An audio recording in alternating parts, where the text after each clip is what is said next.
everyone, this is Mridula from the Admissions Committee at IIM Bodh Gaya. We are here for a new episode of the Faculty Interaction Series 2026. Today, we are delighted to have with us Professor Anirban Sengupta, an Assistant Professor in Economics and Business Environment at IIM Bodh Gaya. He holds a PhD from IIM Indore along with an MBA in Banking Management and is an NSE certified market professional who has cleared all levels of FRM. His academics and research interests spawn open economy macroeconomics, growth theory, international economic relations, and energy economics, with several publications and international conference presentations to his credit. Thank you for this kind introduction. So we can have a discussion on very interesting topics. So kindly proceed. We are kindly looking forward to it, sir. So starting with the question, the first question is, open economy macroeconomics and global linkages are becoming increasingly important for emerging economies like India. How should management students like us understand India's position in the global economy in today's system? Well, we all acknowledge that India is now becoming a global power. So, to give an example, recently the European Union chief Ursula von der Leyen, in the recently conducted World Economic Forum at Davos, Switzerland, she said that Europe is looking for new frontiers.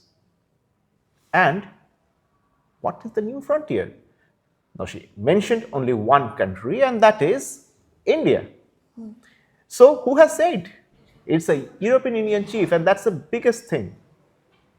That shows that India, it will be very, very foolish to think about India as a part of third world economy. We are inching towards first world economy. We are the fourth largest GDP, and we can't be ignored. So, India has already established its supremacy in pharma and IT. Now, very soon, we are going to be the harbinger of AI boom, as mentioned by our Honorable Minister, Shri Ashwini Vaishnav, that we are not tier 2, we are tier 1 AI service providers. So we will, and manufacturing also. We are an integral part of China plus one strategy. So with this, so much of concentration and world attention towards India, what I believe is India is going to be regaining its past lost glory due to colonial practices. So it is resurgent India. Yeah? That is completely true, sir. And it's also a privilege to be a part of India, which is dynamic and completely revolutionary.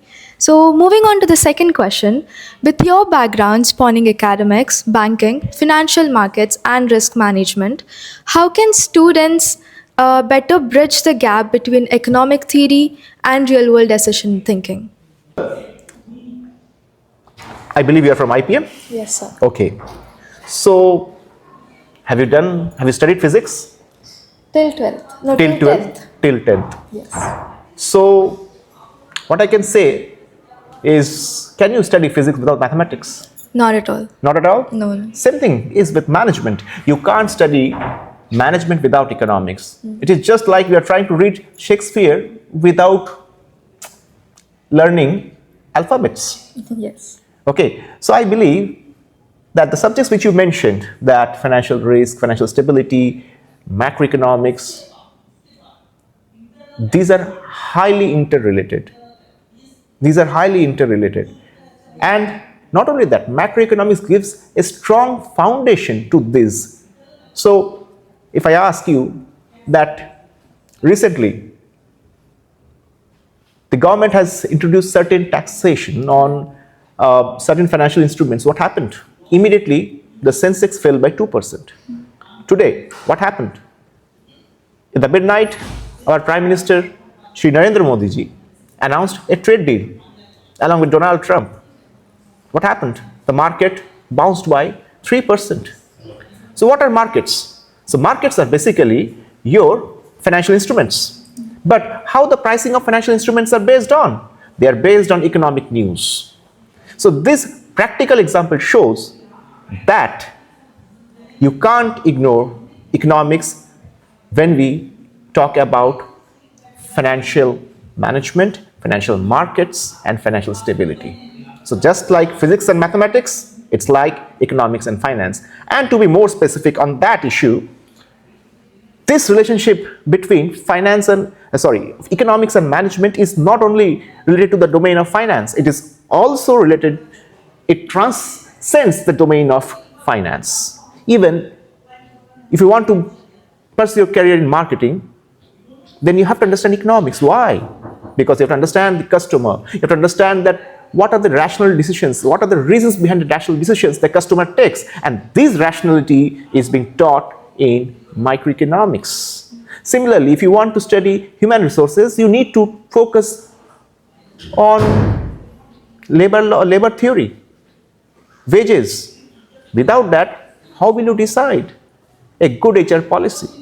So all these things are of principles of management of economics are intricately related to management. So without principles of mathematics, economics, you are studying management. It means you are trying to become Lata Mangeshkar without understanding Saregama. So that's the thing. Yeah.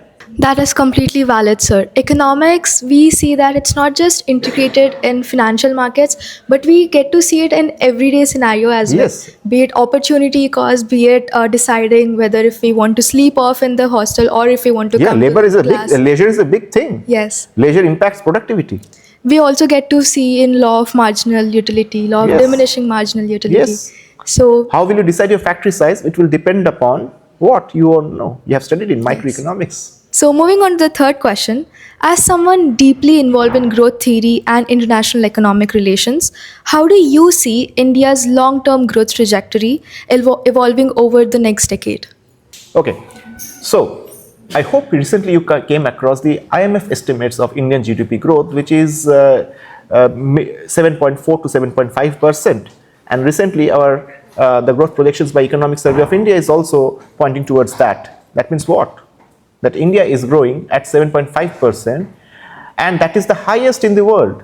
So statistics show that India is growing at 7.5%, and so what it means that Indian market is expanding. And if Indian market expands, then what will happen? It will gravitate the world trade towards itself. Okay, right now, why just I mentioned that Ursula von der, the EU chief, mentioned about India. She was not mentioning about India 15 years back. Why? Because India has earned that position. That is making Ursula von der, the EU chief, to come to India and sign the deal. Even USA also at the end of the time had to relent to our conditions. We had, see, the trade deal, there was a dispute regarding trade deal due to one main reason, that we won't allow the US to enter the farm sector, and we have not allowed. So India is in a bargaining position, and this bargaining position India has earned by the immense hard work by our political establishments, by our entrepreneurs, by engineers, and by managers like you. So the growth of India is very, very evergreen. We are a growing population.